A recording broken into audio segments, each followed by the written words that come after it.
À la une de l'actualité, la rentrée scolaire 2024 aura bel et bien lieu ce lundi 4 septembre 2023 sur toute l'étendue de la République démocratique du Congo. Un compromis a été trouvé entre le gouvernement et le ban syndical des enseignants, selon le ministre de l'EPST, Tony Mwaba. Le parti de l'ancien président de la République démocratique du Congo dit non à l'intimidation et dénonce la démolition d'une partie de la résidence de Joseph Kabila dans la commune de Lagombe. Plusieurs images ont été relayées sur Internet montrant les forces de l'ordre encadrer la destruction d'une partie de la concession GLM.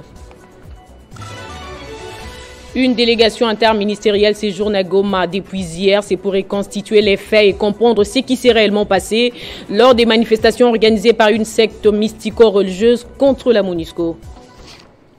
Bonjour à tous et bienvenue si vous nous rejoignez sur Télé 50. Arrivé dans la soirée samedi 2 septembre 2023 à Goma, chef-lieu de la province du Nord Kivu, une délégation interministérielle est à pied d'œuvre pour reconstituer les faits et comprendre ce qui s'est réellement passé le 30 août dernier lors des manifestations organisées par une secte mystico-religieuse contre la MONUSCO. À la tête de cette délégation gouvernementale, le vice-premier ministre et ministre de l'Intérieur, Peter Kazadi, s'est fait accompagner de ses collègues de la Défense nationale et ancien combattant Jean-Pierre Bemba et celui des droits humains Fabrice Pouela, ainsi que le vice-ministre de la Justice. L'auditeur général des forces armées de la République démocratique du Congo est également dans la suite, mais aussi les responsables d'autres services de sécurité.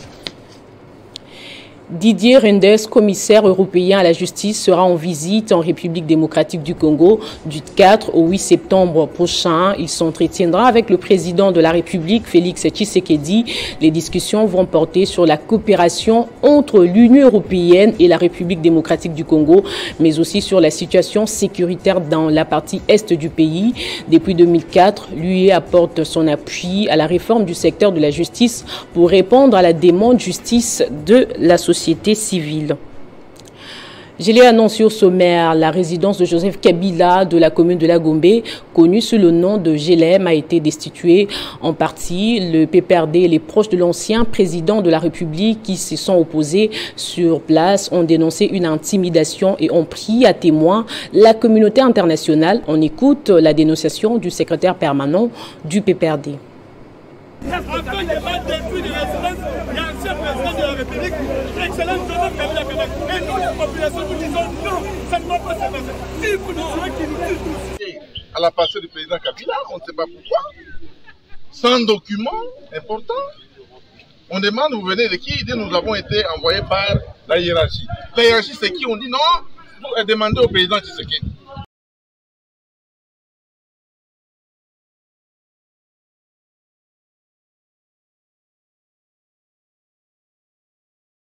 Avec la dernière énergie, cette énième intimidation aux Congolais, surtout ceux qui sont de l'opposition et principalement du président Joseph Kabila Kabange.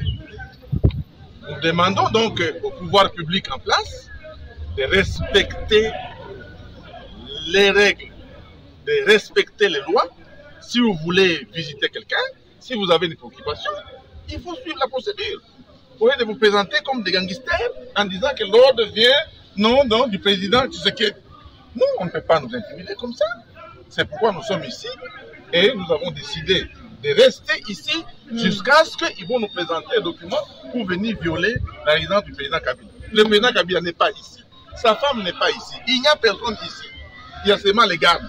Mais ils veulent à tout prix entrer ici. Ils cherchent quoi? Nous sommes là, il n'y a rien. Voilà pourquoi nous sommes ici. Et nous demandons à la population d'être vigilants, d'ouvrir l'œil et les bons. Nous demandons à la communauté nationale et internationale de suivre ce qui se passe au Congo. C'est gravissime. Le pays est en recul de plus ou moins 50 ans. Et c'est condamnable. On ne peut pas nous distraire pour qu'on oublie ce qui se passe à Goma. On nous dit qu'on a tué les gens à Goma. Il faut d'abord qu'il y ait des explications. Il faut qu'on nous explique pourquoi on a tué les gens à Goma. On veut encore créer des troubles ici. Voilà, c'est pourquoi nous sommes ici. Et je demande aux militants, aux membres de rester calmes. Et nous suivons ça de plus près parce que nous avons déjà dénoncé. C'est déjà demain, lundi 4 septembre, comme prévu, la rentrée scolaire 2023-2024 sur toute l'étendue du territoire national. D'après le ministre de l'Enseignement primaire, secondaire et technique, Tony Mwaba, les enseignants ont finalement accepté de reprendre le chemin de l'école dès ce lundi. Suivez ces propos recueillis par Nathan Diamouité. J'informe à tous les parents d'élèves ainsi qu'à tous les opérateurs pédagogiques que la rentrée scolaire année 2023-2024 démarre ce 4 septembre 2023 à 7 heures. Fini donc les vacances, la rentrée est bel et bien confirmée selon les calendriers scolaires. Nous ne sommes pas à un moment où, que ce soit les parents ou les vrais opérateurs pédagogiques, je pense aussi aux enseignants, doivent être distraits. Non. Les enseignants, au travers leur syndicat, nous avons été à Mbouela, nous avons échangé, nous avons fait des évaluations, tout a été déjà fait et avec tous les bancs syndicales, nous sommes en accord pour le démarrage de l'année scolaire. C'est lundi 4 septembre. Pas tout ce que vous suivez à gauche et à droite, ça n'a rien à voir avec les professionnels de la CRE. Les professionnels de la CRE étaient bel et bien représentés aux négociations entre banc gouvernement et banc syndical et nous démarrons ce 4 septembre. Entre-temps, nombreux observateurs s'interrogent de l'état dans lequel se trouvent ces écoles publiques censées accueillir les élèves de ce lundi 4 septembre. Nos reporters se sont rendus dans l'une des écoles publiques de la place. À quelques jours de la rentrée scolaire 2023-2024, les écoles publiques et privées s'apparentent à accueillir les élèves après leurs vacances scolaires, alors que ces institutions se trouvent dans un état pitueux. Pas de bancs appropriés pour les écoliers. Un manque total de pupitres dans certaines écoles. À l'Athénée de Lingouala, le responsable de l'institution tire une sonnette d'alarme aux autorités. Mais si vous regardez notre bâtiment, le bâtiment est devenu délabré. Parce que ça date de longtemps. Mais peu importe, nous sommes en train de préparer pour recevoir les enfants. Nous avons déjà eu au moins 2 séances de réunion préparatoires pour que nous puissions accueillir les enfants les 4. Mais nous demandons que l'État congolais puisse revoir ce bâtiment. Parce que le bâtiment est devenu délabré, il faudrait que l'État puisse réhabiliter. Malgré cette situation, les écoles se montrent prêtes à accueillir les élèves, tel est le cas de l'Athénée de Lingouala. Selon les informations, le bâtiment de cette école date de plus de 50 ans. De la nécessité d'une réfection est indispensable, car la jeunesse et l'avenir, dit-on. Il faut noter que ce cas n'est pas isolé. Il demeure dans plusieurs écoles publiques. Dans l'actualité également, la Commission nationale des droits de l'homme a un nouveau président. Il s'agit de Gisèle Kapinga Toumba, élue vendredi par la plénière, 48 heures après l'élection de Paul Sapou, accusé des mégestions et d'un comportement déshonrant la Commission. Retour sur ces événements dans ses commentaires de Irinti Tamboa. Les choses sont allées vite à la CNDH et probablement peut-être en raison du contexte électoral. Après les accusations contre son président poussées finalement à la porte, la CNDH a désigné hier vendredi une nouvelle personnalité pour présider à sa destinée. Les 5 commissaires nationaux ont à l'unanimité jeté leur dévolu sur Gisèle Kapinga, qui était jusqu'ici sous-commissaire des droits de la femme et de l'enfant. Le bras de fer avec Paul Sapou a été de courte durée. Le chef de l'institution d'appui à la démocratie aura dirigé la commission plus ou moins un semestre. Accusé de tous les maux, l'ancien président est sorti par la petite porte alors qu'il s'apprêtait à présenter le programme pour la période pré- et post-électorale. Les griefs retenus contre lui par ses collègues sont en grand nombre: malversation financière, violation du droit au respect de la dignité de la personne humaine, mercantilisme, violation du code de bonne conduite de l'agent public de l'État, tentative de détournement, politisation de la fonction de président de la CNDH, pour ne citer que ceci. Les commissaires nationaux avaient demandé sa démission dans l'immédiat après lui avoir retiré leur confiance afin de permettre à l'institution de guérir de ses blessures et de restaurer la solennité de la CNDH. La nouvelle présidente de la commission sera secondée par Bambankola Joël comme vice-présidente, Dieudonné Kalidje rapporteur, Paulette Lekonia Sefou rapporteur adjoint. Parlons du lancement samedi à Mouamba de la campagne d'appropriation de résolution du 2e congrès extraordinaire de l'Union pour la démocratie et les progrès sociaux. Les hauts cadres de l'UDPS ont réuni hier plusieurs combattants. Au menu, la restitution des résolutions du congrès tenu le 20 août dernier. Images et commentaires.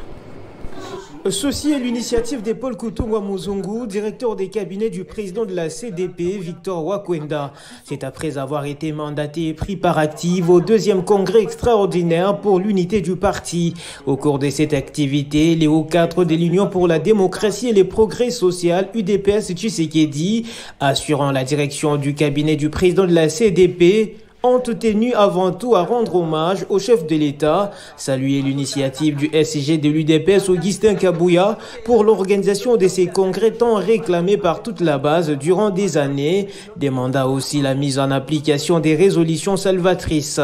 Par la même occasion, venons remercier le président de la République pour avoir prorogé l'état de siège à l'est de la République démocratique du Congo, demander à la communauté internationale de cesser immédiatement de faire des complaisances en infligeant des sanctions sévères au sanguinaire Paul Kagame et son régime rwandais pour les massacres de plusieurs millions de Congolais. Que Dieu protège l'UDPS, son président et la République.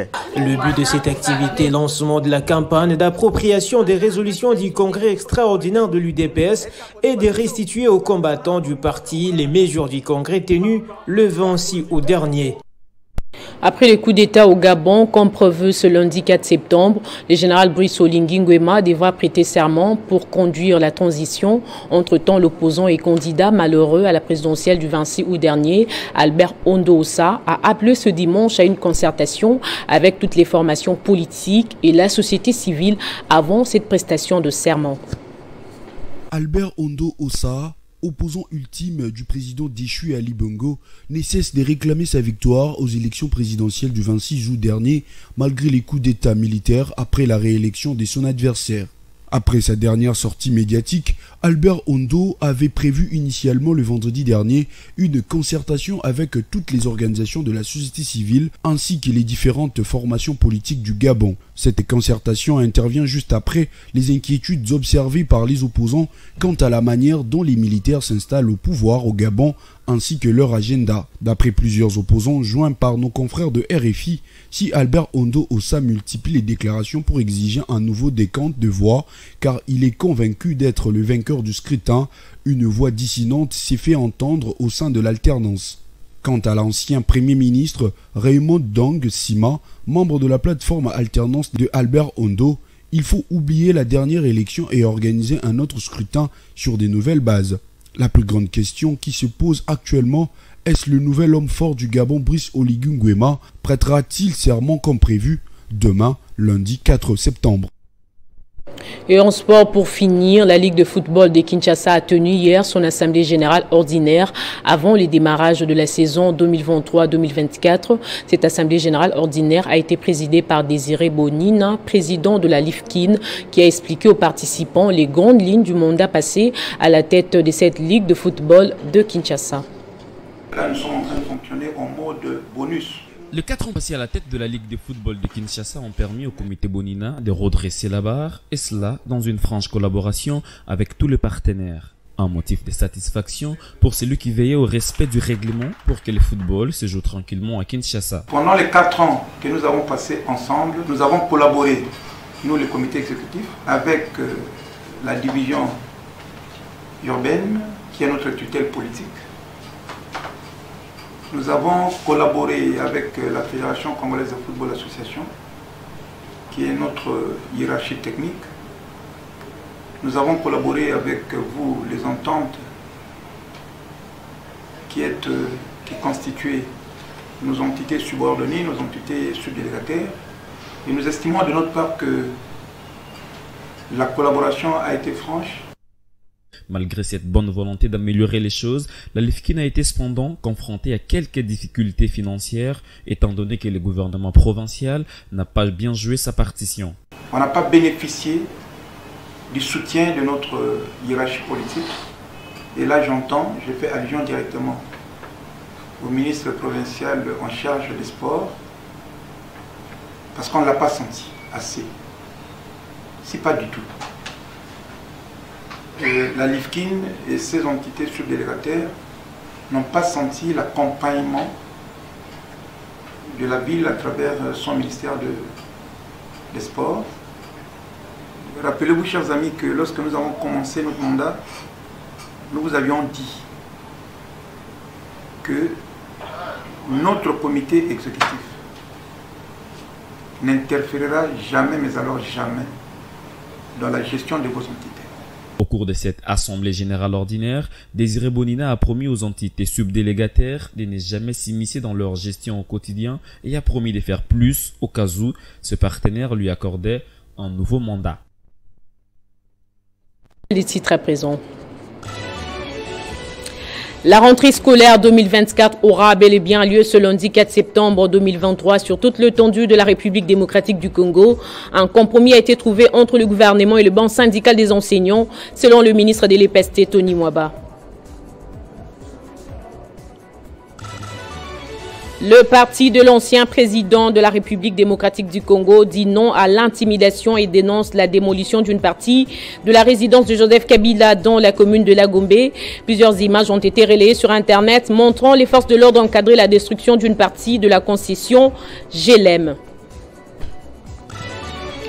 Une délégation interministérielle séjourne à Goma depuis hier. C'est pour reconstituer les faits et comprendre ce qui s'est réellement passé lors des manifestations organisées par une secte mystico-religieuse contre la MONUSCO.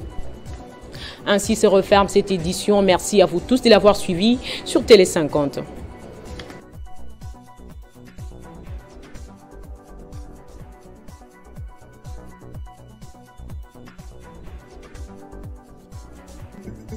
Retrouvez toute l'actualité en continu sur www.tele50.cd.